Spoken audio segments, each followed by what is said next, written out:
comme promis, une nouvelle vidéo de présentation de mes répliques. Donc là je vous présente mon M4. Donc là c'est la version CQBR de chez D-Boy. Donc déjà pour commencer, comme vous pouvez le voir, elle n'est pas dans sa couleur d'origine. L'origine elle est noire. Donc je l'ai entièrement repeinte avec de la peinture de chez Begadi. Donc c'est cette peinture là. Donc moi j'utilise de la Coyote Brown et de la Brown. Il faut savoir que la Brown c'est vraiment un marron fort foncé. Il faut jouer avec les deux sprays pour donner un bon rendu. J'ai aussi acheté de la cendre, donc couleur sable. C'est vraiment clair ça. Je l'ai surtout utilisé en sous-couche en fait. Voilà. Donc après je donne un petit effet vieux, utilisé, usé on va dire, de ma réplique. Donc j'ai pris une brosse en fer, j'ai gratté ici les arêtes en fait.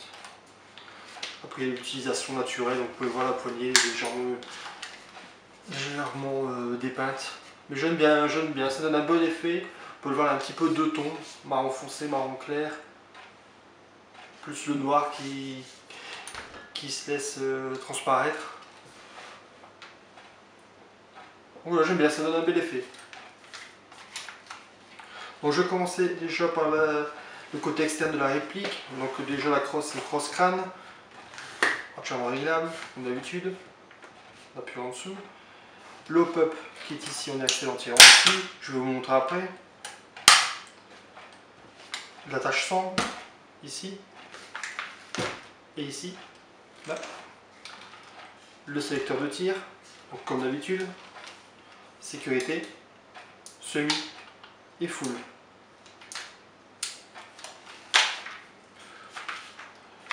Normalement la réplique est fournie avec un organe de visée, ici. Je l'ai enlevé pour pouvoir utiliser mon holosight. Donc le holosight que j'ai acheté sur Ibersoft il y a un bon moment, donc vous dire le prix que je l'ai payé, je ne me souviens plus. Tout ce que je peux vous dire c'est qu'elle fonctionne très bien.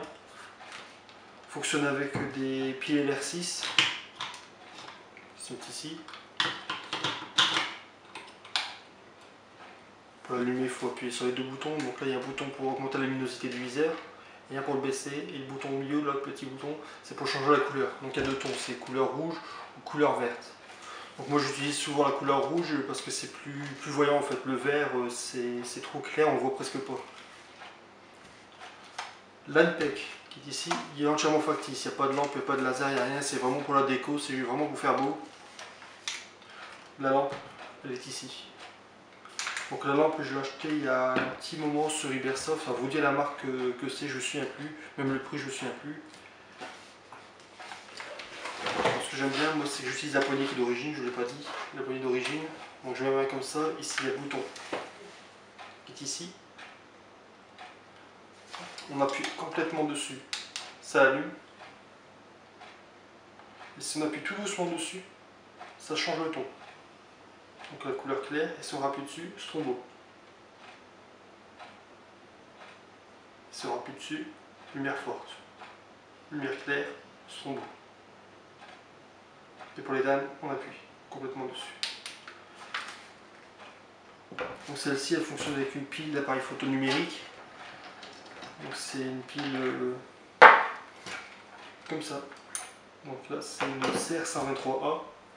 Donc il faut savoir que ces piles là elles coûtent dans les 8 €, et cette lampe là elle a tendance à consommer la batterie même quand elle n'est pas allumée en fait. Donc ce que je vous conseille c'est soit de l'enlever ou soit de mettre un petit bout de papier comme ça, un petit bout de carton que vous mettez dessus et vous refermez. Comme ça vous sauvegardez la pile parce que sinon je vous dis c'est dans les 8 € la pile, et encore là j'ai de la chance parce que là j'en ai besoin que d'une seule pour la faire fonctionner, des fois il en faut deux. Vous imaginez 16 € juste pour les piles parce qu'elles auraient été consommées inutilement. C'est un petit peu dommage. Ce que moi je vous conseille, ce que j'ai fait, c'est que j'ai acheté un lot de piles sur eBay chez un marchand allemand. Je pense que c'est un lot de 12, c'est beaucoup moins cher qu'en commerce. Quand je vous dis en commerce, c'est 8 € la pile, c'est un truc de dingue. Donc je vous conseille de jeter un coup d'œil sur eBay, il y a des bonnes affaires pour ça. Donc là, ici l'organe de vis avant. Ici l'attache pour la GoPro, donc c'est une attache pour vélo en fait, pour mettre sur le guidon. Donc moi je l'ai mis sur le canon. Donc ce que j'ai fait, vous pouvez voir, j'ai pas de jeu. Avant j'avais du jeu, il avait tendance à glisser sur le canon. Donc vous voyez les bracelets en caoutchouc, je ne pourrais pas vous dire comment ça s'appelle, c'est un bracelet en caoutchouc. Donc ce que j'ai fait, en fait, j'ai pris, je l'ai coupé, je l'ai mis à l'intérieur, là à l'intérieur, et là ça glisse plus. Ça adhère bien dessus, ça bouge plus. Ce qu'il faut savoir aussi, c'est que la réplique, comme son nom l'indique, c'est une version CQB. Donc normalement c'est une réplique courte. Le cache-flamme se met ici. Il y a l'allonge canon externe qui est fourni avec. Donc moi je l'ai mis dessus parce que j'ai changé le canon interne. Maintenant il arrive ici. Donc pour moi c'est plus pratique, je l'ai mis dessus. Et ça donne une belle allure à la réplique que je trouve.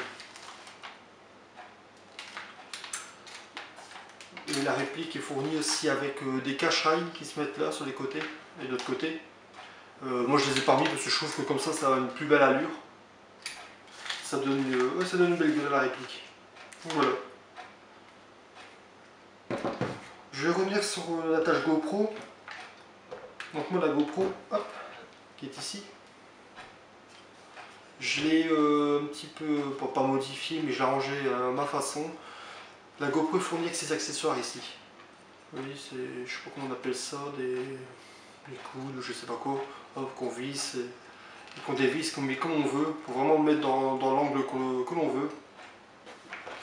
Je pense qu'il y en a 2 qui sont fournis avec et 2 qui sont fournis avec l'attache guidon. Donc, ce qui m'arrange, comme ça je peux mettre plusieurs pour vraiment mettre la GoPro sur le côté. Comme ça moi je peux continuer à viser. Pour vous, ça a un avantage aussi, c'est que comme la caméra est vraiment sur le côté, vous pouvez voir la réplique, ce qui est pas mal. Ça rajoute un petit peu de fun, un petit peu de, comment je vais dire, de fun, j'aime bien, de fun dans la vidéo. Vous pouvez voir moi aussi mon visage, vous pouvez voir mes réactions dans l'action, et vous pouvez voir aussi mes camarades qui sont derrière moi, sur mon côté, voir leur réaction, la façon qu'ils se déplacent de manière tactique. Bon, on n'est pas des super tacticiens, mais bon, c'est toujours beau de voir un jeu d'équipe, c'est agréable à voir. Et ça vous permet aussi de voir un autre champ de vision, ça donne un petit peu de rythme à la vidéo, parce qu'un seul champ de vision, au bout d'un moment, on se lasse. Quoi. Donc moi j'aime bien ce système de montage. Ce que vous pouvez voir, justement, un petit échantillon, c'est dans la vidéo capture en fait. C'était un scénario capture et là c'était la première fois que j'utilisais la deuxième cam et ça donne une belle allure, ça donne un bon dynamisme à la vidéo en fait. Donc je vous invite à la regarder. Voilà pour la réplique, je vous ai fait tout la réplique à l'externe. La GoPro, comme vous pouvez voir, je l'ai repeinte, ça je ne l'ai pas montré. Il faut savoir qu'à l'origine elle est de couleur, le boîtier est de couleur transparente, c'est un plastique fort brillant, fort voyant. Alors comme nous en airsoft il faut être fort discret et pas voyant justement, moi je l'ai repeinte. Je repeins le boîtier. Bon, j'ai mis du scotch sur l'optique, ce bouton qui est là, ici pour l'allumer, sur le bouton du dessus aussi, et ce petit cadran ici pour voir le mode qu'on utilise. Et après un coup de bombe que je vous ai montré. Ce que j'ai fait aussi, j'ai mis un léger coup de bombe aussi sur ça, je connais pas le terme. Parce que ça aussi c'est un plastique noir fort brillant, fort brillant, c'est vraiment horrible quand il y a du soleil, c'est vraiment un sapin de Noël. Donc voilà, je pense que pour l'airsoft il est indispensable de repeindre la GoPro pour ne pas vous faire remarquer. Et ce que je vous conseille aussi, c'est d'éteindre la lumière rouge qui montre l'utilisation. Il y a une option dans la GoPro, je vous conseille de l'éteindre.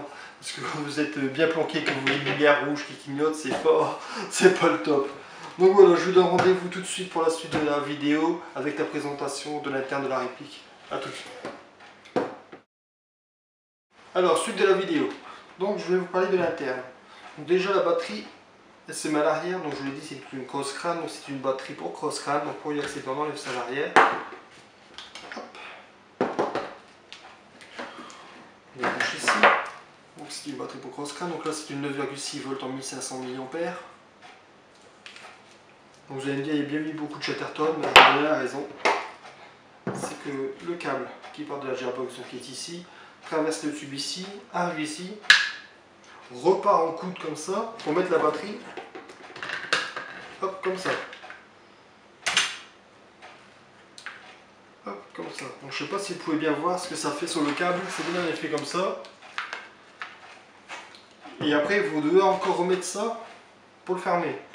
Donc ça appuie bien sur les câbles, ce que moi j'ai fait, donc je vous dis, j'ai mis du Chatterton pour renforcer les câbles pour pas qu'ils s'usent trop vite parce que c'est pas très bon pour les câbles. Il faut savoir aussi que le cache, la manche ça, il y a un autre bout ici qui arrive au même niveau. Donc là ça appuie vraiment beaucoup sur les câbles, c'est pas très bon, ça a tendance à les couper. Donc ce que j'ai fait, j'ai renforcé les câbles et maintenant hop, pour le fermer, ça va impec. Et je peux régler sans problème. Voilà. Donc maintenant je vais vous parler de la Gearbox. La Gearbox c'est une version 2, donc comme toutes les M4. Elle est renforcée d'origine. J'ai dû changer le ressort parce que d'origine, comme d'habitude, chez la Gun il ne donne pas, donc à taper dans les 400 fps. J'ai mis un SP90 de chez Garder, donc maintenant elle est dans les 300 fps. Les gears, les engrenages, j'ai eu de la casse. Elle ne devait pas être très bien calée d'origine, malheureusement pour moi, elle a perdu les dents, façon de le dire. Donc j'ai dû modifier les engrenages, je dû les changer. Le moteur d'origine est un petit peu faiblard, un petit peu lent, j'ai dû changer aussi par un high speed, alors c'est un ACM, c'est une version chinoise, je vous dis à la marque, je ne me souviens plus, j'ai dû le trouver chez RSOV si je me souviens bien. Maintenant elle a une bonne cadence, donc vous l'avez déjà vu dans mes vidéos mais je vous donne un exemple. Bonne cadence, assez réactive, ça donne elle est bien, c'est un bon moteur. Le hop-up. Donc la clé, je vous en ai tout à l'heure ici. Donc là, il faut modifier. Bouge la petite bague qui est ici, là, le petit engrenage, là ici. Et vous tournez, ça donne un petit peu plus ou un petit peu moins d'effet. Le hop-up, comme vous pouvez voir, il est en métal. La chambre est en métal. Donc c'est un Kingham, ça ceux d'origine est en plastique. C'est vraiment pas de la bonne qualité. Faut changer. Faut même pas réfléchir, il faut changer. D'origine n'est pas de bonne qualité. Le joint hop-up, j'ai mis un Systema, comme pour mon Massador, donc là nickel, la portée nickel. J'ai changé le canon interne, comme je vous ai dit tout à l'heure, maintenant il arrive ici. Voilà, ici. C'est un Deepfire en 601. Donc en niveau qualité, honnêtement il vaut mon Prometheus. Aucun souci, une bonne précision, une bonne portée, non vraiment aucun souci, pas de bourrage, rien. Donc si vous voulez savoir ce que ça vaut Deepfire, je vous dis ça vaut un Prometheus sans souci. J'ai pas de problème. Donc voilà, je pense avoir fait le tour de la réplique. Je pense que j'ai rien à rajouter. Modifier comme je l'ai fait maintenant va bien. Honnêtement c'est mon bébé, c'est mon joujou. La peinture personnalisée donne son petit effet encore en plus, j'adore. C'est vraiment ma réplique ici en plus très bien avec mon multicam. Voilà, j'adore. Si vous voulez voir ma réplique et ma caméra que je vous ai parlé tout à l'heure, l'effet de caméra que je vous ai parlé, je vous conseille de regarder la vidéo capture. Là vous pouvez très bien voir ce que je vous disais tout à l'heure. Donc voilà, j'espère que la présentation vous a plu. N'hésitez pas à laisser un commentaire, à poser vos questions, à partager, bref comme d'habitude, hein, j'espère que ça vous a plu. Là je vous remercie, salut, à plus.